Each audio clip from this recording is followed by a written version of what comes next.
Chords are made by stacking third intervals. For example, E is a third above C. G is a third above E. By combining a major third interval with a minor third interval, we get a three-note chord known as a major triad. Specifically, this is a C major triad because the root of the chord is C. Triads become minor when you lower the third of the chord. For example, C, E flat, G is a C minor triad. Major triads become augmented when the fifth is raised.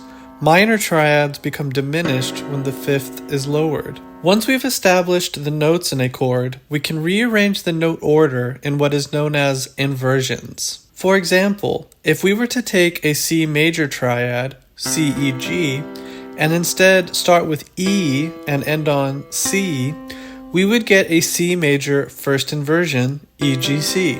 You can hear that it retains the major sound, but with a different configuration of notes. Because there are three notes in a triad, there are three configurations: root position, first inversion, and second inversion. Now that we know what triads are, we should learn about the diatonic chord progression. The diatonic chord progression is a naturally occurring sequence of chords within a key.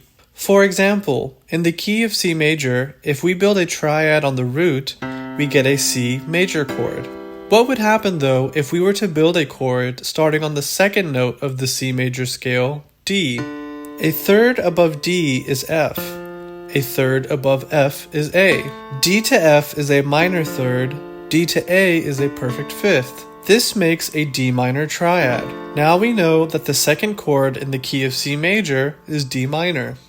The diatonic chord progression in C major is as follows: C major, D minor, E minor, F major, G major, A minor, B diminished. Now that we know about triads and the diatonic chord progression, it is essential that you start to practice making these chords in every key. Once you've created a chord progression in one key, you can transpose the same chord progression to another key using numbers. For example, let's say you are in the key of C major, and you have the chord progression C major, G major, A minor, F major. You like this chord progression, but you feel the key is too high and you would like to lower it a whole step to B flat major. You can assign numbers to each of the chords relative to their position in the key and use the number scheme to transpose the chords to the new key. C major would be the 1 chord in the key, G major would be the 5 chord, A minor would be the 6 chord, and F major would be the 4 chord. This gives us the chord progression 1, 5, 6, 4. Let's take that same sequence and transpose it to B flat major.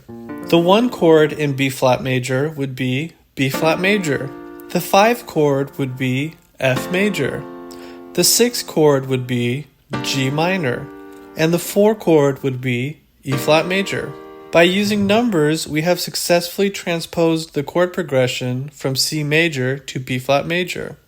There's one more chord I want to talk about before ending this lesson, and that is the suspended chord, also known simply as sus.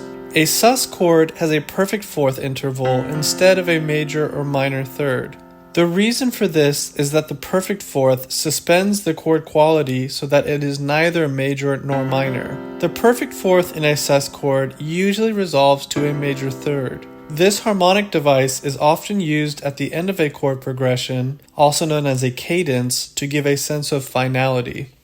We covered a lot of information in this lesson. I recommend you take time to sit with your instrument and apply these concepts before moving on to part 3, where we'll learn about seventh chords and the modes. In the meantime, happy practicing!